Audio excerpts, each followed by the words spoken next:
그러면 계속해서 볼 플레이어를 위한 에이전트 스크립트를 작성하도록 할게요. 스크립트 폴더로 들어가서 저는 새로운 C# 스크립트를 만들어 줄 거고요. 이름을 볼 에이전트라고 할 거예요. 더블 클릭 열어줄게요. 열린 볼 에이전트 스크립트에서는 가장 먼저 using ML 에이전트를 추가해서 ML 에이전트 관련 코드를 들고 오고요. 그 다음에 볼 에이전트가 에이전트 클래스를 상속하도록 만들어주세요.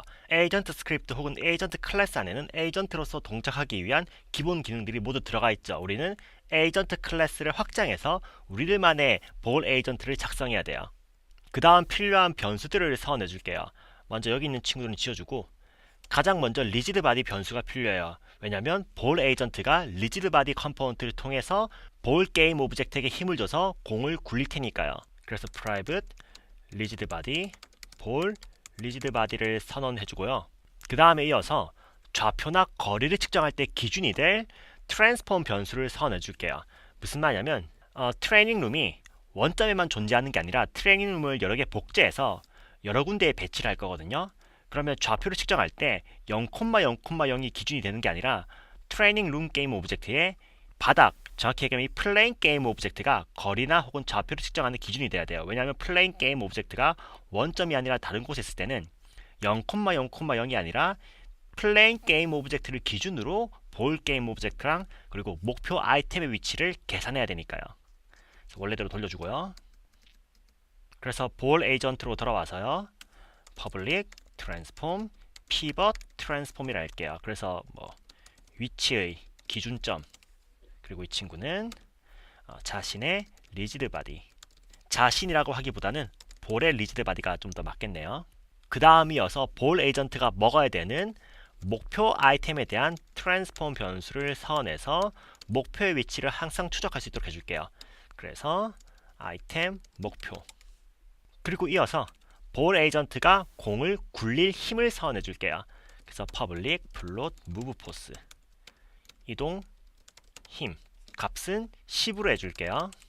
그리고 볼 에이전트의 상태를 나타낼 불리언 변수들도 선언해 줄게요.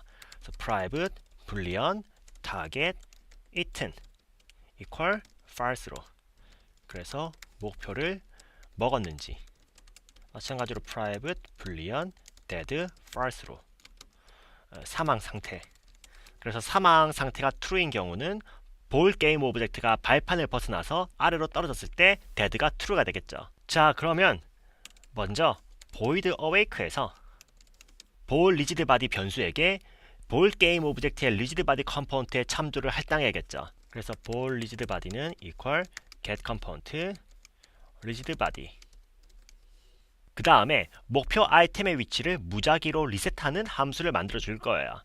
그래서 게임이 처음 시작되었을 때나 또는 볼 에이전트가 아이템을 먹었을 때 아이템을 랜덤한 곳으로 재배치할 때 사용할 수 있겠죠. 그래서 void reset target, 그리고 리셋 타겟이 실행됐을 때는 목표를 다시 먹어야 되는 상태가 되니까 target eaten을 일단은 false로 리셋을 해주고요.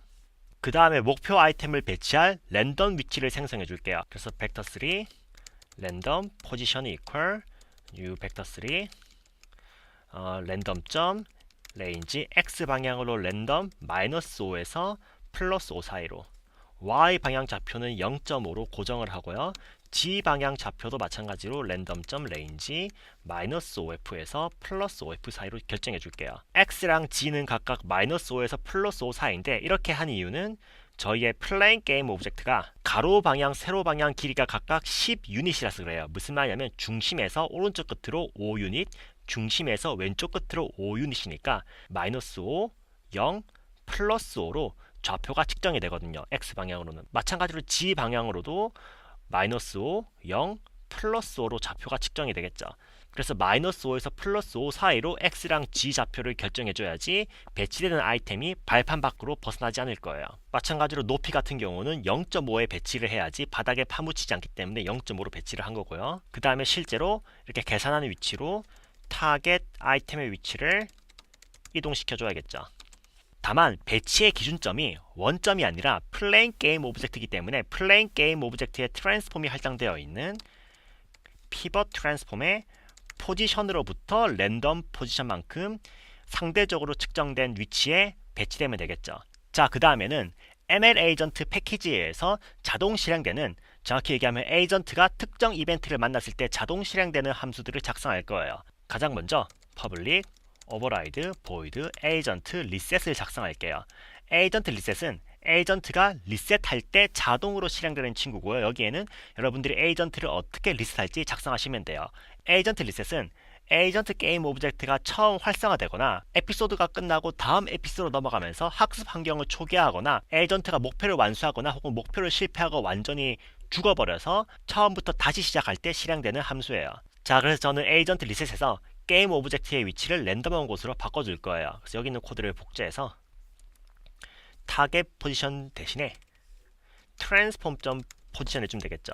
그래서 볼 게임 오브젝트의 위치를 발판 위에 랜덤한 위치로 변경해줬고요. 그 다음에 직전까지 변경되어 있을지도 모르는 볼 에이전트의 상태 값들을 전부 처음 값으로 리셋을 해줘야겠죠. 그래서 dead는 false, 사망 상태를 false로 변경해주고, 마찬가지로 직전까지의 이동 속도를 담고 있는 볼 리지드 바디의 velocity도 equal vector3 제로로 만들어서 직전까지의 에이전트의 상황이 리셋된 다음에 영향을 미치지 않도록 속도도 제로 속도로 변경해줬어요. 그리고 리셋 타겟을 실행해서 목표 아이템의 위치랑 타겟 이튼 변수의 값도 리셋을 해줬죠.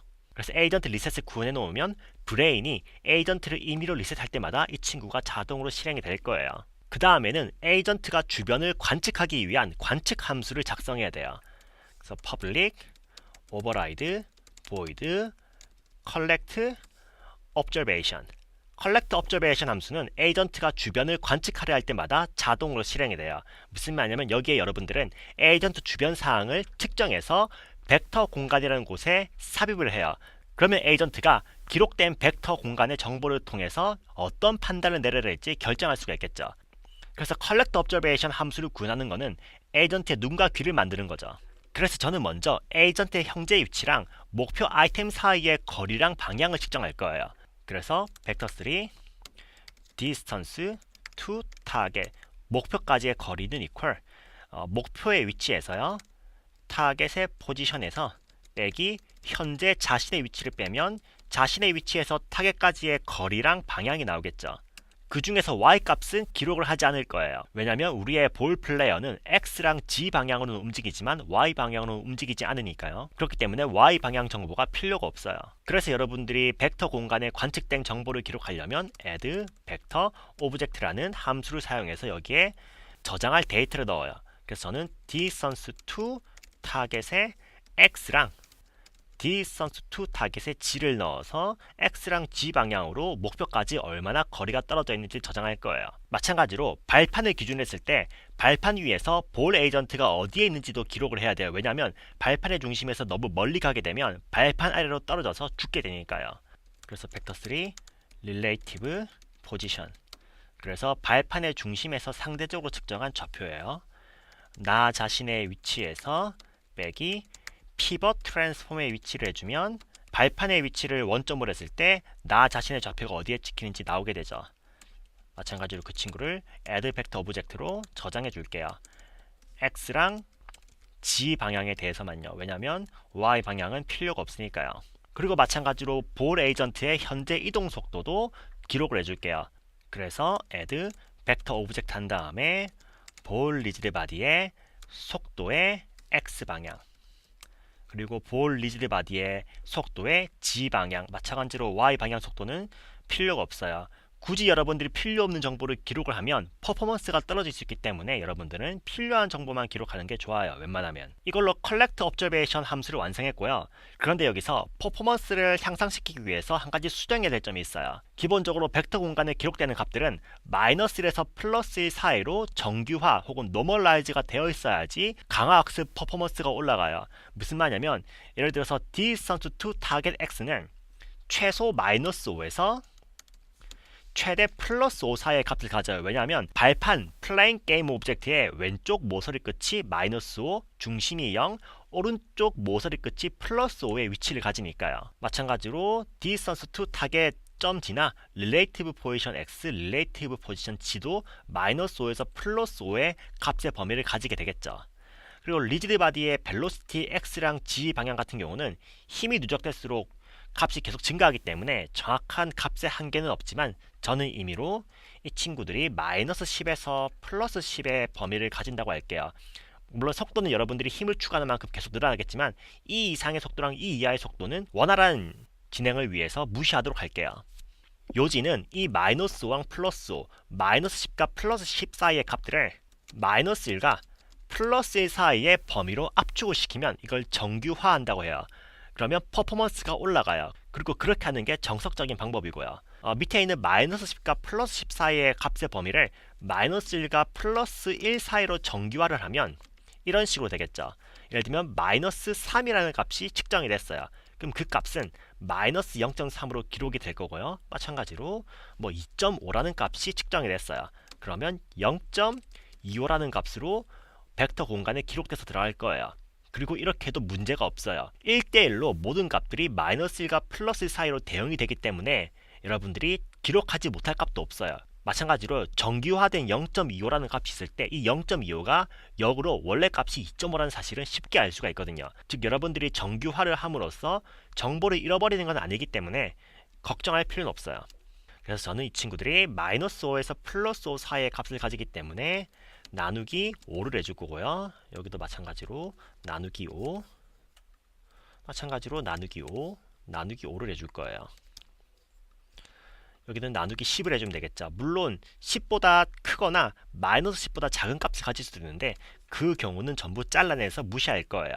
무슨 말이냐면 이 친구들의 값을 massf.clamp로 massf.clamp는 주어진 범위 내로 값을 잘라버리는 역할을 해요. 즉 최소 마이너스 1f, 최대 플러스 1f 사이의 값으로 여기서 계산된 값을 잘라버리고요. 즉 마이너스 1.1이 나오면 마이너스 1로 잘려요. 똑같은 처리를 밑에도 해줄게요. massf.clamp 최소 마이너스 1f, 최대 플러스 1f massf.clamp 마이너스 1f 플러스 1f